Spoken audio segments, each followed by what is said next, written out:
Assalamualaikum warahmatullahi wabarakatuh. Halo semuanya, perkenalkan nama saya Zulia Latifah dari Prodi PGSD kelas B Universitas Muhammadiyah Tasikmalaya. Di sini saya sebagai interviewer akan mewawancarai Ibu Ria Aristiani sebagai narasumber pada wawancara kali ini yang berprofesi sebagai guru nonformal dari UPTD SKB Kota Tasikmalaya.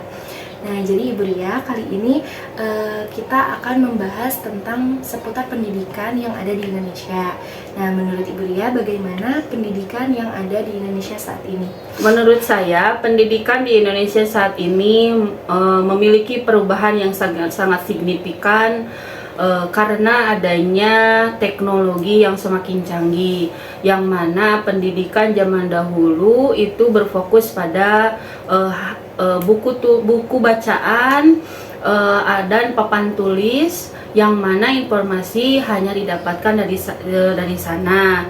Tapi untuk zaman sekarang, informasi untuk pembelajaran bisa didapatkan oleh siswa mulai dari internet, komputer, dan handphone, yang mana mereka bisa mendapatkan informasi yang lebih luas, pembelajaran yang lebih banyak, serta inovasi pendidikan yang lebih kreatif lagi dari berbagai sumber yang didapatkan dari internet tersebut dan teknologi tersebut.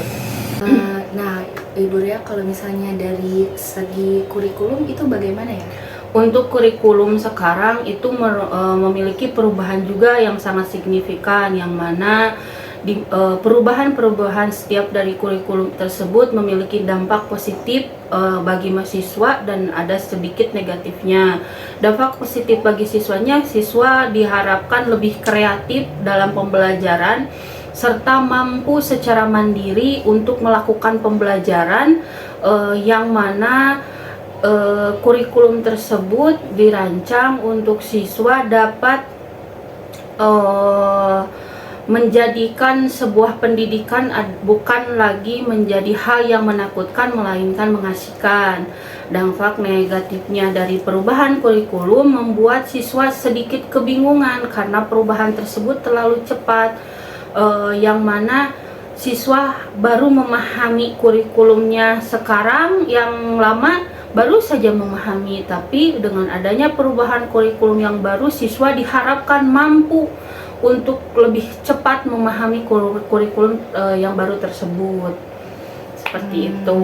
Ya. Nah, kalau misalnya tentang, kan sekarang guru juga harus lebih tahu tentang teknologi gitu. Nah, Ya. kalau misalnya menurut Ibu Ria ada pendapat gak, kayak misalnya kan banyak guru-guru yang lansia gitu, itu tuh kan belum tahu teknologi. Nah, itu bagaimana pendapat Ibu Ria?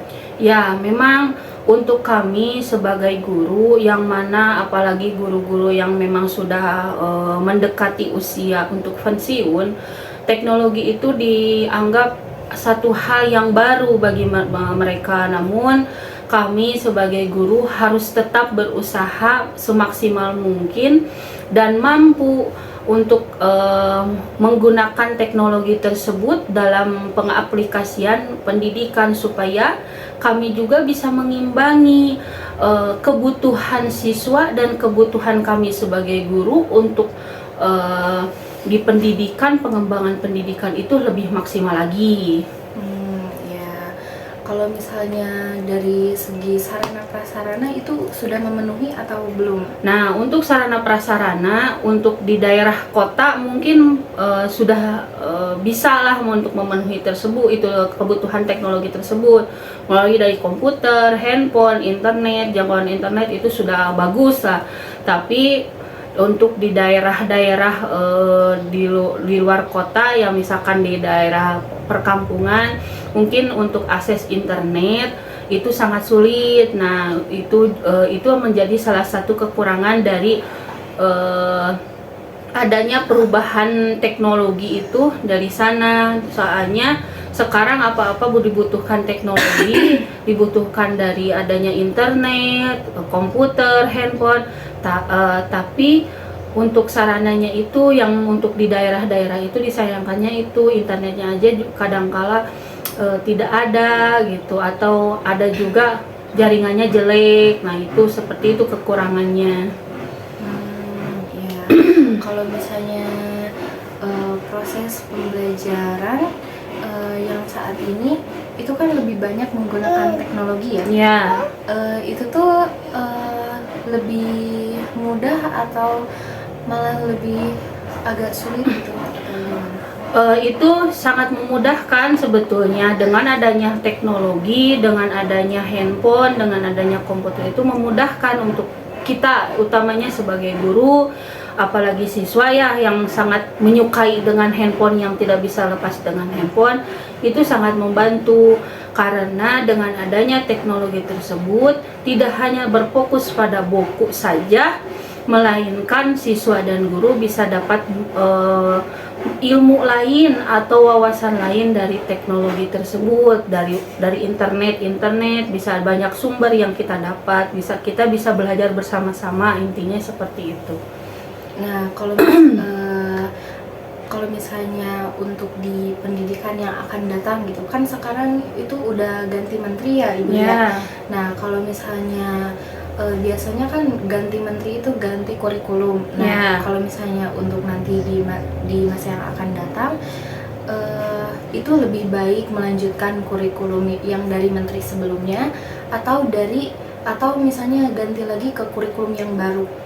Ya, untuk sebaiknya ini mah hanya saran untuk secara pribadi ya. Untuk kurikulum sebaiknya jangan diganti-ganti, tiap ganti menteri ganti lagi kurikulumnya. Soalnya penerapan di daerah dan di perkotaan itu berbeda. Soalnya kan ya itu juga yang menjadi hambatan ketika di daerah, ketika di perkotaan semua fasilitas teknologi sudah terpenuhi, tapi berbeda lagi dengan yang di daerah, yang mana masih banyak masyarakat yang belum memiliki HP apalagi komputer. Diharapkan dengan perubahan menteri tidak juga berubah kurikulumnya, karena ya itu terlalu banyak resiko yang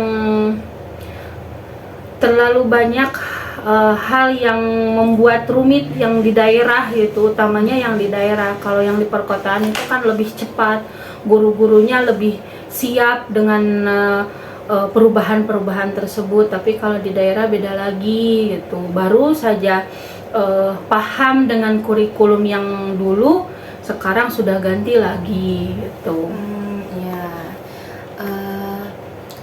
Berarti kesimpulannya itu kalau untuk pendidikan sekarang itu lebih banyak menggunakan teknologi yang ada gitu. Terutama sekarang kurikulum merdeka ya Ibu ya. Jadi siswa itu harus aktif gitu dalam pembelajaran, karena mereka sendiri yang menentukan pembelajarannya akan seperti apa ya Bu ya. Nah, mungkin untuk pendidikan yang masa yang akan datang mungkin sebaiknya melanjutkan saja ya Ibu Ria kurikulumnya. Iya, sebaiknya seperti itu biar tidak terus bergonta-ganti itu, tidak berubah-ubah. Intinya itu. Mungkin dicukupkan sekian ya Ibu Ria atas wawancaranya. Terima kasih atas waktunya. Sekian yang dapat saya sampaikan dalam wawancara kali ini bersama Ibu Ria. Billahi taufiq wal hidayah. Wassalamualaikum warahmatullahi wabarakatuh. Waalaikumsalam warahmatullahi wabarakatuh.